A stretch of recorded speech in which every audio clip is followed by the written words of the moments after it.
अंमली पदार्थ तस्करांना जरब बसली आहे। टास्क फोर्सचं काम उत्तमरित्या सुरू असून गेल्या 2 महिन्यात समाधानकारक कारवाई झाली आहे। यापुढे पोलिसांनी महसूल विभागाच्या सहाय्याने व्हिडिओ पार्लर आणि कसिनोंची तपासणी करावी, संबंधितांवर कारवाईचा बडगा उगारावा, अशा स्पष्ट सूचना पालकमंत्री चंद्रकांत पाटील यांनी दिल्या। पालकमंत्री पाटील यांनी आज अंमली टास्क फोर्सची 6वी बैठक घेत आढावा घेतला। यावेळी जिल्हाधिकारी अशोक काकडे, पोलीस अधीक्षक संदीप घुगे, तृप्ती धोडमिसे, अपर पोलीस अधीक्षक ऋतू खोकर, वसुंधरा बिरजे, विद्या कुलकर्णी, प्राथमिक शिक्षणाधिकारी मोहन गायकवाड, स्थानिक गुन्हे अन्वेषण विभागाचे पोलीस निरीक्षक सतीश शिंदे यांच्यासह टास्क फोर्सचे सदस्य, उपविभागीय पोलीस अधिकारी उपस्थित होते। यावेळी पालकमंत्री म्हणाले, पुढच्या टप्प्यात पोलीस विभागाने व्हिडिओ पार्लर, कॅसिनोंची तपासणी करावी। परवानाधारक व्हिडिओ पार्लर आणि कसिनो चालकांकडून अवैध धंदे होत नसल्याचं आणि ज्यासाठी परवाना घेतलाय तीच बाब सुरू असल्याचे शपथपत्र महसूल प्रशासनाने घ्यावे, अशा सूचना त्यांनी यावेळी दिल्या।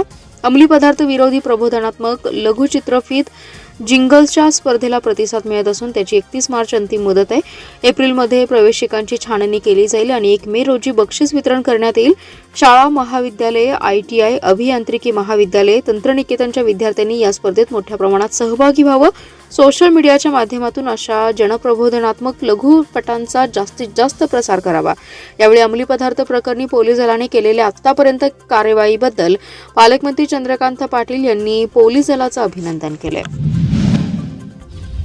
शिराळा तालुक्यातील मांगले गावातील एका घरात पतीनेच पत्नीचा कौटुंबिक वादातून ओढणीच्या साह्याने गळावळून खून करून तिचा मृतदेह विद्युत पंपाच्या पत्र्याच्या पेटीत ठेवल्याची धक्कादायक घटना उघडकीस आली आहे। खून केल्यानंतर पती स्वतः शिराळा पोलीस ठाण्यात हजर झाला आणि संपूर्ण तालुक्यात खळबळ उडाली।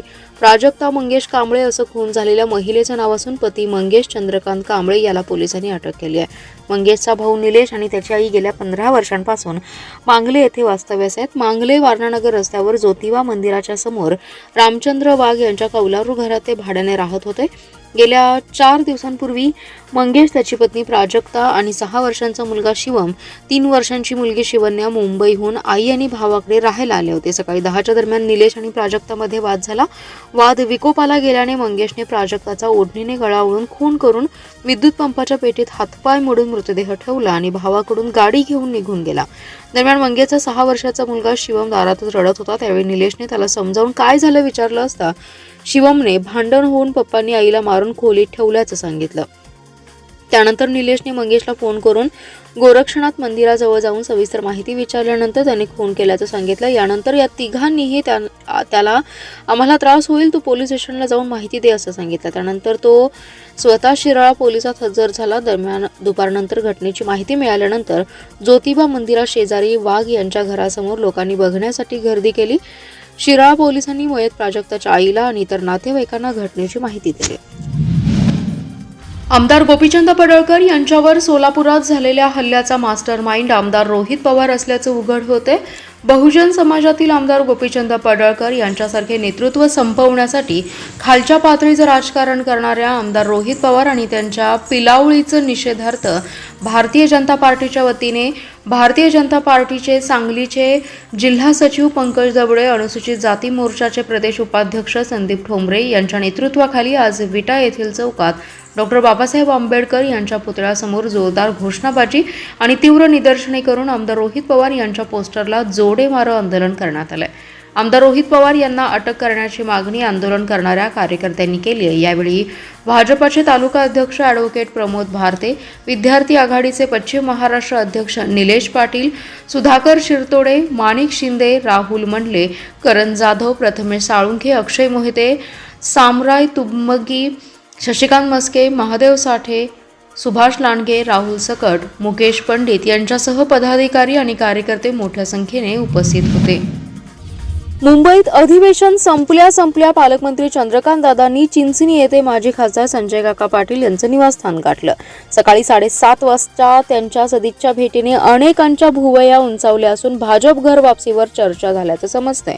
नुकत्या झालेल्या विधानसभा निवडणुकीत महायुतीत या जागा राष्ट्रवादी अजितदादा पवार गटाच्या वाट्याला गेल्या। अजितदादांच्या आग्रहावरून तासगाव व इस्लामपूर हे 2 विधानसभा मतदारसंघ भाजपने आपल्या उमेदवारांसह भाजपला दिले। मात्र दोन्ही मतदारसंघ जिंकण्यात अजितदादांच्या पक्षाला अपयश आलं. त्यानंतर माजी खासदार संजय काकांनी पुन्हा भाजपकडे घरवापसीसाठी प्रयत्न सुरू केले, मात्र वरिष्ठांकडून त्यांना प्रतिसाद मिळत नव्हता. तरीही संजय काका भाजप कार्यकर्ता मेळाव्यात सहभागी झाले होते. त्यांची पालकमंत्री चंद्रकांतदादा पाटील यांच्यासह अनेकांशी याबाबत चर्चा झाली, मात्र त्यांना पक्षाचा योग्य वेळी संदेश मिळेल असं सांगितलं जात होतं. गेल्या 4 दिवसात पक्षपातळीवर जोरदार हालचाली सुरू होत्या, मात्र गुरुवारी सकाळी मुंबईहून येताच पालकमंत्री चंद्रकांतदादा पाटील सकाळी 7:30 वाजता चिंचणीत संजय काकांच्या निवासस्थानी पोहोचले. तासगाव कवठेमहांकाळ भाजप विधानसभा प्रमुख प्रभाकर पाटील यांनी त्यांचं स्वागत केलं. यावेळी आगामी स्थानिक स्वराज्य संस्था व प्रवेश यावर चर्चा झाल्याचं समजते. मुख्यमंत्री देवेंद्र फडणवीस यांच्या उपस्थितीत संजय काकांचा पुन्हा पक्षप्रवेश होण्याची शक्यता असून येत्या 8 दिवसात हा प्रवेश होईल असं बोललं जाते. मुख्यमंत्री फडणवीस हे सांगली जिल्हा दौऱ्यावर लवकरच येणार असून त्यावेळी प्रवेश होणार असल्याचं बोललं जाते. विज्ञान तंत्रज्ञानाच्या युगात कृत्रिम बुद्धिमत्तेचा वापर ऊस शेती क्षेत्रात सुरू झाला असून फायदेशीर आणि अधिक उत्पन्न मिळवण्यासाठी काळ बदलतोय, तसं शेतकऱ्यांनीही बदलण्याची गरज आहे असे प्रतिपादन विश्वास कारखान्याचे अध्यक्ष मानसिंगराव नाईक यांनी केलंय. चिखली येथील विश्वासराव नाईक सहकारी साखर कारखान्यात ॲग्रिकल्चर डेव्हलपमेंट ट्रस्ट बारामतीचे कृषी विज्ञान केंद्र व नेटाफिम कंपनीच्या सहकार्याने कृत्रिम बुद्धिमत्ता तंत्रज्ञान आणि भविष्यातील ऊस शेती विषयावर स्मार्ट शेतकरी संमेलन मोठ्या उत्साहात पार पडले. यावेळी अध्यक्षस्थानावरून ते बोलत होते. उपाध्यक्ष बाबासाहेब पाटील सरोडकर प्रमुख उपस्थित होते. अध्यक्ष नाईक म्हणाले, विश्वास कारखान्याने नेहमी शिराळा व शाहूवाडी तालुक्यातील शेतकऱ्यांच्या प्रगतीचा आणि हिताचा विचार जपलाय. नवीन तंत्रज्ञानाचा वापर करत आलोय. कृत्रिम बुद्धिमत्ता तंत्रज्ञानाच्या वापराने 40% उत्पन्न वाढ तर 30% उत्पादन खर्चात बचत झाल्याचं सिद्ध झालंय. शिवाय ऊस शेत जमिनीमधील अचूक आणि आधुनिक माहिती मिळते. त्यामुळे ऊस शेतीमधील कृत्रिम बुद्धिमत्ता तंत्रज्ञानाचा वापर शेतकऱ्यांना अधिक सक्षम करणारा आणि फायदा देणारा ठरलाय. या तंत्रज्ञानाच्या वापरासाठी गुंठ्यात असणाऱ्या शेतकऱ्यांचा समूह शेतीचा प्रयोग राबवण्याचा विचार संचालक मंडळ करत आहे. बारामती येथील प्रयोगात एकरी 150 टनापर्यंत ऊसाचं उत्पन्न मिळाले. यावेळी फसल कंपनीचे सौरभ कटके यांनी शेतीमध्ये वापरण्यात येणाऱ्या कृत्रिम बुद्धिमत्ता यंत्राबद्दलही सविस्तर माहिती दिली आहे. विट्यासह आटपाडी, कडेगाव, कासेगाव, सातारा शहर, तळबीड, हातकणंगले पोलीस ठाण्यात दाखल असलेले मोटारसायकल चोरीचे 10 गुन्हे उघडकीस आणून 2 अटर मोटारसायकल चोरट्यांना गजाआड करण्यात विटा पोलिसांना यश आले. प्रीतम सदाशिव शिंदे आणि बादल अब्दुल पिरजादे या दोघांना अटक करण्यात आली असून त्यांच्याकडून सुमारे 4.25 लाख रुपये किमतीच्या एकूण 10 मोटारसायकल जप्त केल्यात, अशी माहिती पोलीस निरीक्षक धनंजय फडतरे यांनी दिली आहे. घुमटमाळ परिसरातून 19 मार्च रोजी रात्री 8 वाजण्याच्या सुमारास हिरो होंडा कंपनीची स्प्लेंडर मोटारसायकल चोरून नेल्याची फिर्याद किशोर बाळासो यादव यांनी दिली होती. त्या अनुषंगाने गुन्हे प्रकटीकरण पथकामधील पोलीस कॉन्स्टेबल अमोल पाटील आणि महेश संगपाळ यांना चुळेवाळी गावच्या हद्दीत खानापूर रोड येथे एक युवक चोरीची मोटारसायकलीवरून फिरत असल्याची टीप मिळाली होती. त्यानुसार तातडीने गुन्हे प्रकटीकरण पथकाने त्या ठिकाणी सापळा रचून प्रीतम सदाशिव शिंदे यास ताब्यात घेतलं. त्याच्याकडील मोटारसायकलबाबत कसून चौकशी केली असता त्याने मोटारसायकल ही घुमटमाळ विटा येथून चोरी केल्याची कबुली दिली. त्यामुळे त्यास मोटारसायकल चोरीच्या गुन्ह्याखाली अटक केली. विटा तसेच पोलीस कोठडीमध्ये त्याच्याकडे सखोल तपास केला असता त्याने मोटारसायकल चोरीच्या गुन्ह्यांची कबुली दिली. तसे तो चोरी केलेला मोटारसायकल बादल अब्दुल पिरजादे यास विक्री करत असल्याचं सांगितलं. एकूण सुमारे 4.25 लाख रुपये किमतीच्या 10 मोटारसायकल जप्त केल्या आहेत. राज्य परिवहन विभागाच्या सांगली विभागाला बसेसचा मोठ्या प्रमाणात तुटवडा होता. याचा फटका वाहतुकीवर होत होता. सांगलीला काही दिवसांपूर्वी 5 नव्या बसेस मिळाल्यानंतर आता गुरुवारी नव्या कोऱ्या BS6 5 बसेस ताफ्यात दाखल झाल्या. त्याचबरोबर शिराळा आगाराला 10, तासगाव आणि कवठेमहांकाळ आगाराला 5 बसेस मंजूर झाल्या असून त्या उद्या दाखल होणार आहेत. आमदार सुधीर गाडगीळ, सत्यजित देशमुख आणि रोहित पाटील यांच्या प्रयत्नांना यश आलंय. दुसरीकडे इस्लामपूर आणि मिरज आगार मात्र अद्यापही वंचित आहे. महामंडळाच्या सांगली विभागातून विविध आगारात सुटणाऱ्या बसेसची दुरावस्था झाली आहे. याबाबत महामंडळाच्या अधिकाऱ्यांनी विभागीय कार्यालयाकडे बसेसची मागणी केली होती. याबाबत आमदार सुधीर गाडगीळ, जयंत पाटील, सत्यजित देशमुख, रोहित पाटील यांनी देखील परिवहन मंत्र्यांना भेटून 100 नव्या बसेसची मागणी केली होती. त्यानंतर दापोडी कार्यशाळेतून अशोक लेलँड कंपनीच्या नव्या BS6 या अत्याधुनिक बसेस काही दिवसांपूर्वी सांगलीत दाखल झाल्या.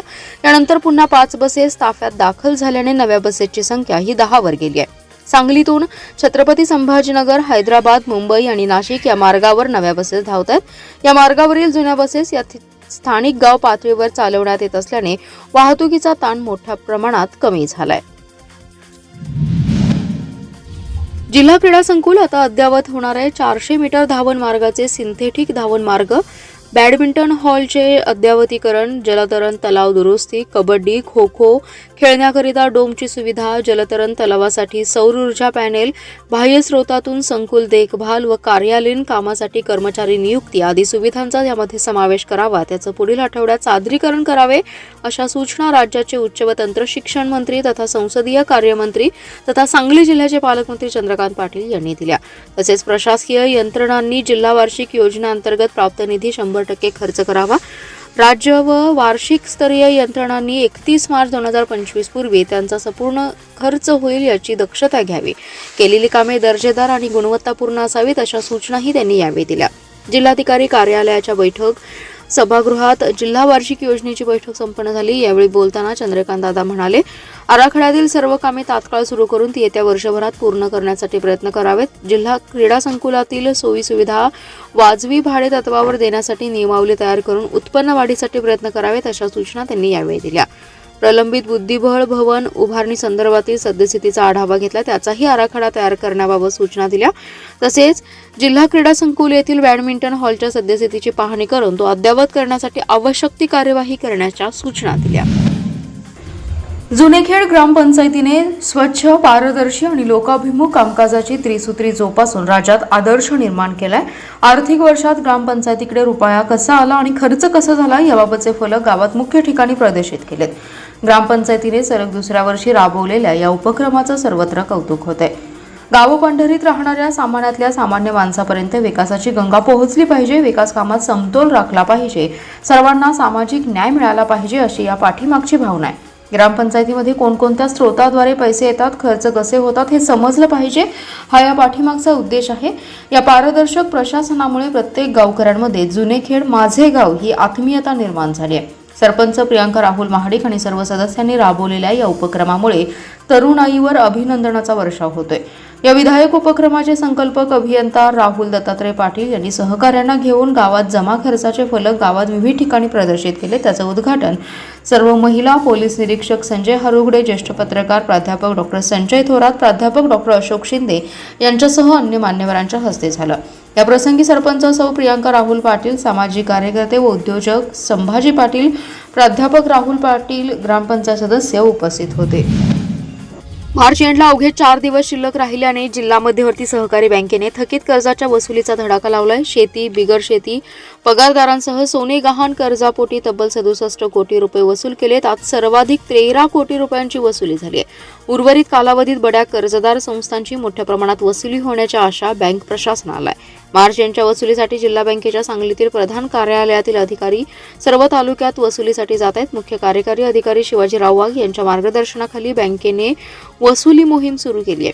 थकबाकीदार शेतकरी कर्ज परतफेड करण्यास टाळाटाळ करतायत. कर्जमाफीच्या आशेने शेती कर्जाची वसुली फारशी होताना दिसली नाहीये. राज्य सरकारच्या अर्थसंकल्पात कर्जमाफीबाबतची कोणतीही घोषणा झाली नाही, त्यामुळे शेतकऱ्यांना पीक कर्ज भरावं लागणार असल्याचं स्पष्ट झालंय. वर्षाअखेरीमुळे शेती कर्जासह बिगर शेती पगारदार आणि सोने गहाण कर्जाची वसुली सुरू ठेवली आहे.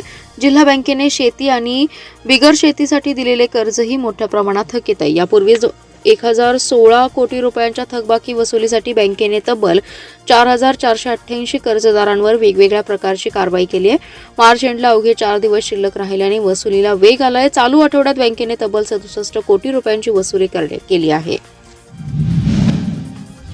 विजेचा वापर केल्यानंतर बिलांचा मासिक बिले भरले जात नसल्याने जिल्ह्यातील 46,025 ग्राहकांकडे 14,92 लाख रुपयांची थकबाकी झाली आहे. वीज बिल न भरल्यास वीज पुरवठा खंडित केला जाणार आहे. त्यामुळे थकबाकीदार वीज ग्राहकांनी वीज बिल भरून कारवाई टाळावी असं आवाहन महावितरणाकडून करण्यात आलंय. घरगुती, व्यावसायिक, औद्योगिक, सार्वजनिक सेवा व इतर वर्गवारीमध्ये कोल्हापूर परिमंडल घरगुती 54,292 ग्राहकांकडे 6,67 लाख रुपये, व्यावसायिक 6,406 ग्राहकांकडे 2,67 लाख रुपये, औद्योगिक 7,194 ग्राहकांकडे 22,19 लाख रुपये, सार्वजनिक सेवा 2,992 ग्राहकांकडे 2,58 लाख रुपये आणि इतर वर्गवारीतील 397 ग्राहकांकडे 68 लाख रुपयांच्या वीज बिलांची थकबाकी आहे. जिल्ह्यातील सांगली शहर विभागात 10,133 ग्राहकांकडे 3,61 लाख रुपये, सांगली ग्रामीण विभागात 6,515 ग्राहकांकडे 1,42 लाख रुपये, इस्लामपूर विभागात 10,786 ग्राहकांकडे 5,01,00,000 रुपये, कवठेमंकाळ विभागात 8,970 ग्राहकांकडे 2,16,00,000 रुपये आणि विटा विभागात 9,621 ग्राहकांकडे 2,72,00,000 रुपयांची थकबाकी आहे। या थकीत बिलांचा त्वरित भरणा करावा आणि वीज पुरवठा खंडित करण्याची कटू कारवाई टाळावी असं आवाहन महावितरणाकडून करण्यात आलंय।